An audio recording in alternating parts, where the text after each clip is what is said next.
Assalamualaikum warahmatullahi wabarakatuh. Perkenalkan, nama saya Dewi Julianti, NIM 105200103, Prodi Ilmu Pemerintahan kelas 2D. Lembar jawaban UAS. 1. Ciri-ciri perbuatan akhlak. Pertama, ada jujur. Jujur adalah keinginan atau tingkah laku untuk mengatakan kebenaran dengan tujuan kebaikan. 2. Berperilaku baik. Berperilaku baik wajib kita miliki setiap muslim masa kini, karena dengan berperilaku baik dapat dengan mudah kaum muslim berbaur dengan masyarakat dan bersosialisasi. 3. Malu. 4. Rendah hati. Rendah hati adalah dapat memposisikan dirinya pada setiap kondisi sederajat dengan orang lain dan tidak merasa lebih baik dari orang lain. 5. Sabar. Sabar adalah sifat menahan hawa nafsu atau diri untuk tidak menurutin urusan duniawi. Nomor 2. Menurut saya, etika dan akhlak itu sama, karena dalam kebahasaan akhlak sering disinonimkan dengan etika, karakter, dan moral. Etika dan akhlak juga sama-sama membahas tentang tingkah laku manusia, baik dari segi agama maupun dalam bermasyarakat. Persamaan di antara etika dan akhlak itu adalah terletak pada objek yang akan dikaji, di mana kedua-duanya sama membahas tentang baik dan buruknya tingkah laku dan perbuatan manusia. Sedangkan perbedaan itu terletak pada sumber normanya, di mana akhlak mempunyai basis atau landasan kepada norma agama yang bersumber dari hadis dan Al-Quran.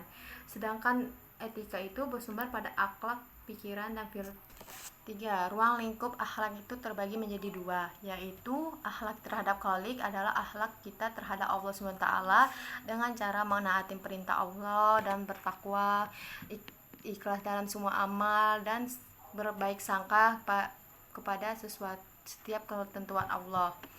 Kedua, akhlak terhadap makhluk adalah akhlak kita terhadap manusia, hewan, dan tumbuh-tumbuhan. 4. Metode pembinaan akhlak yang digunakan Rasulullah itu terbagi menjadi 3. 1.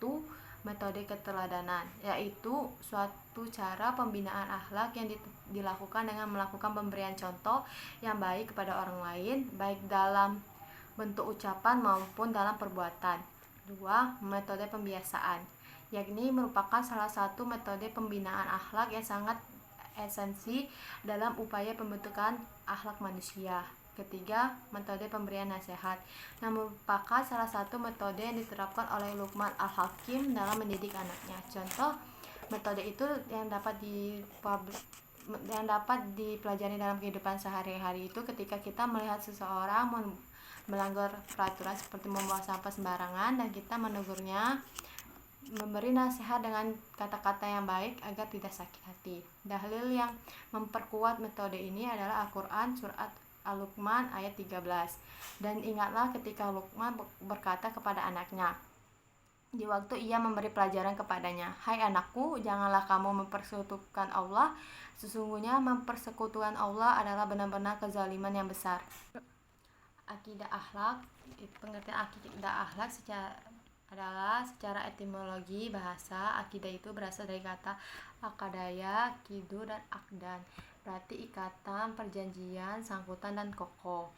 Sedangkan kata akhlak itu secara etimologi berasal dari bahasa Arab bentuk jamak ke kata hulak atau al-khulaq, yang secara bahasa antara lain berarti budi pekerti, perangai, tingkah laku, atau tabiat.